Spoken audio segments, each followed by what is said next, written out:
What is going on, you guys? Pep Platypus here, and it is time to talk about Gurren Lagann episodes 6 and 7. So, episode 6. I don't really have much to say about the episode itself, but stories surrounding the episode. First of all, the quick one, cameos. I've never seen Evangelion. I don't even know if it's pronounced Evangelion, but I haven't seen it, but I'm pretty sure, because I've seen the characters.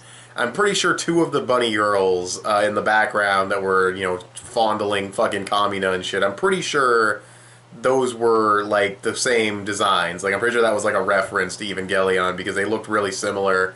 And there was another chick there that had, like, a thing, like, on her forehead, so maybe the references to other Gainax series, I don't know. But that was interesting. It's always kind of cool when you see, like, authors or creators kind of reference their previous work in the, I don't know if that was like a clever way of referencing it, but so there's that. And the second story is Netflix. So I'm watching this series on a less than legal website, let's be honest here, that's how we have to watch most of our anime. And I watch episodes 1 through 5 there, and everything's cool, it's fine, it's good. And then I see that the series is on Netflix, and I'm like, alright, cool, Netflix, legal, I can support the series by doing this in a roundabout way, so boom, Netflix. Start off with episode 6. And they censored it. So back to the less than legal website I go, I suppose, because I mean, if they're gonna censor the series, I might as well not, because this was like, I mean, unless you can confirm to me that the rest of the series is fine, because if episode 6 is the only one they censored, okay, fine, I'll watch it on Netflix, but if they censored more than that, nah, because this episode, it wasn't just a matter of like, oh, it was censored. No, they like reused a ton of footage from the last episode with this long, like 5-minute recap. They reused footage from episode 1 and put that like during the hot spring scene.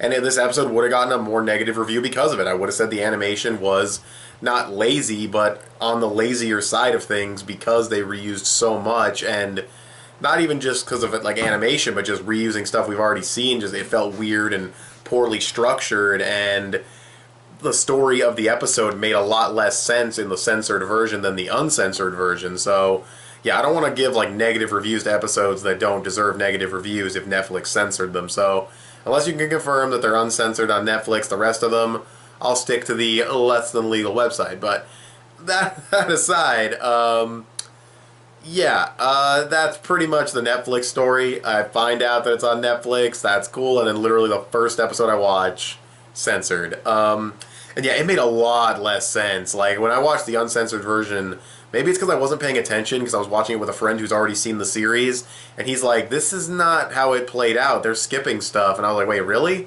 And he's like, yeah, they censored it, I guess, and I was like, what the fuck? So we were kind of talking over the episode, so maybe that's why I missed stuff, but I feel like the uncensored version made a lot more sense story-wise, and not that there's much story going on, it's just fan service and jokes, but some of the jokes are pretty funny. And yeah, the animation actually really works in this episode. It's nothing spectacular, but there's a lot of good little detail moments. Like Kamina, like when the towels are getting tighter around the girls, and he's like darting his eyes towards them and blinking, and it's really well done. It just looks really, really funny. And like there's a scene where I think the blonde sister hugs him, and he like checks out her breasts, and it's just the way he like looks up and down at him. It's just really fast animation that if you blink you can miss it, but it adds so much to the joke. Even if it's not super funny, I still appreciate it, Just because I don't find it funny doesn't mean I don't still appreciate the animation. Even Buddha, or Bunta, or whatever his name is, a little fucking dude, he just holds the entire show together, I swear. I don't know why I don't talk about him more, he's amazing, but he acts as censorship for Kamina, and when Kamina first puts him there, really quick as he walks by, you can see a little tear in Buddha's eye, and it's so funny. So yeah, that was great. I don't know how I feel about the kids and the forehead guy going with them, though. That was weird. I thought they were going to go on their own journey when they went to the surface, and then it turns out they went with the Gurren Lagann crew, so yeah, where'd they get that little house that's on their back? Like, that little, like, I guess it's probably a part of a gunman, but, like, where did they get it? That was kind of weird and random, but, yeah, they put that on their back, and that's what the kids stay in, and it's okay, I guess, that they're there. I don't know, they weren't very interesting in the episode they first appeared in, not like the other characters who were far more interesting when they first appeared. Even the mechanic, the gay dude, even he was fucking more interesting when he first appeared, so I don't know, that's kind of interesting, but yeah. We don't really find out much about the lore in this episode or anything about the world. It's just sort of like, oh, there's some nocturnal beast men, And I think actually there was an exposition drop during the towel tightening scene with Kamina. And yeah, I forget what was said there. I think they were talking about somebody, maybe the mastermind behind the Beastmen. I don't think so. I think it has to do with this place they're looking for currently. But yeah, I don't remember at all. I could have pulled everything I just said out of my ass. But yeah.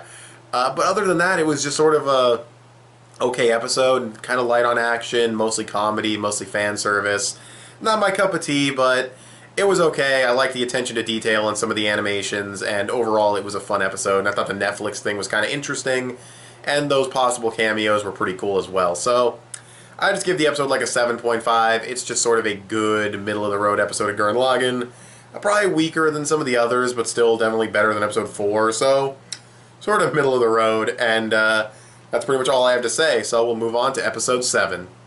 Alright, so episode 7. This was a really, really good episode. Really, really good animation. Just right off the bat, I'll get that out of the way. The animation was really, really good. Lots of great explosion effects, lots of great movement. It just looked absolutely phenomenal. The fight with the one dude, he has like the hair over the eye, and then that, you know, the dude from episode 3, I don't know his name, if they even gave him a name, and then the big gorilla dude shows up with his gunman, which I'm not a huge fan of the design. And it's not just because of the dick innuendos that they throw all over the stupid thing. I just don't think the design's very good, but it would be cool if they did make it their base. That would be kind of cool, because it's very large in scale. And they have a lot of gunmen now, because we see that a lot of characters have decided to copy Kamina and steal gunmen and pilot them themselves. We even have... I kind of knew, too, like they said in episode 6, that their one brother wasn't there because he was doing some business. And then in this episode, when a gunman shows up and saves them from a bunch of smaller gunmen, I was like, that's probably the blonde brother, isn't it? And yeah, it was. But there's also a bunch of other dudes who show up. And now their team, what do you say, Dai-Guren now? I don't know what that means, but fuck it.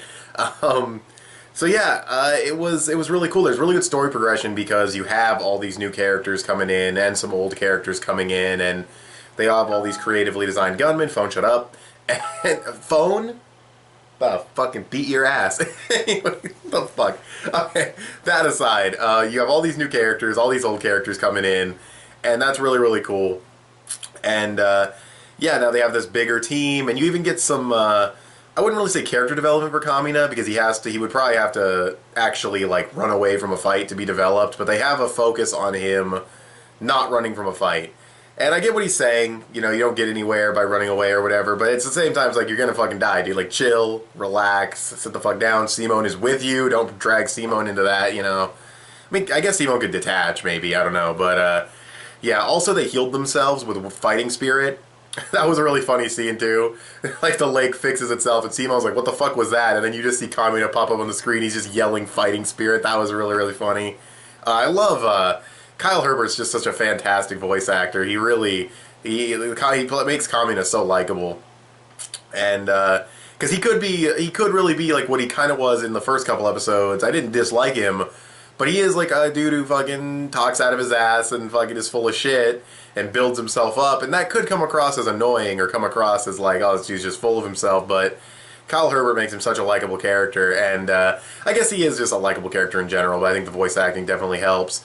And everyone else in the dubcast is good as well, but I mean, he's like the most, you know, exaggerated character, so figured I'd point out his voice acting in particular. But yeah, so the fighting, they can't beat this thing. It's too massive, pun intended, I guess, I don't know. That was the thing, too, is like, they have like the penis innuendos. They're clearly there, just gonna flat out say it. They got the dick innuendos. But they were, I don't want to say subtle, but until the fucking gay dude was just like, I'm blushing. Like, when he said he was blushing, that was kind of funny, but that was the moment where I was just like, okay. Like, I know what they're already, you know, insinuating. I know what the innuendos are for. And then when he said that, I was like, okay, they just said fuck it. They just said pretty much, yeah, it's a dick. So, yeah, I've seen definitely crazier shit in Kill La Kill, which is why I probably felt what they were doing in this was slightly more subtle than Kill La Kill. But, yeah, it wasn't that subtle. It's just compared to Kill La Kill, anything is fucking subtle.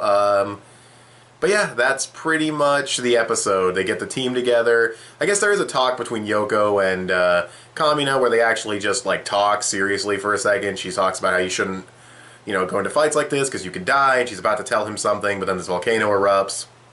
And she clearly likes him, so that's probably what she was going to say. So they're going to drag that out a little bit. And it's fine, but it was cool to have them just real talk with each other, and for Kamina to actually just sit down and be like, yeah, I want to, you know, be there for Simo, and I want to be there for all these people and give them, you know, a life that's not filled with fucking gunmen fucking them over, and it's cool. It's a lofty goal, but obviously he has very lofty goals. He wants to go to the moon and shit, as he said in the last episode. I don't know if that was like a serious thing, or if he was just saying, hey, it would be cool, right? But considering it's Kamina, I assume he would want to go there. So yeah, that's the episode, though. I really don't have much else to say about it. It's just a really good episode. It had some funny jokes. It had, you know, some okay jokes. It had some really good action. It had some okay action.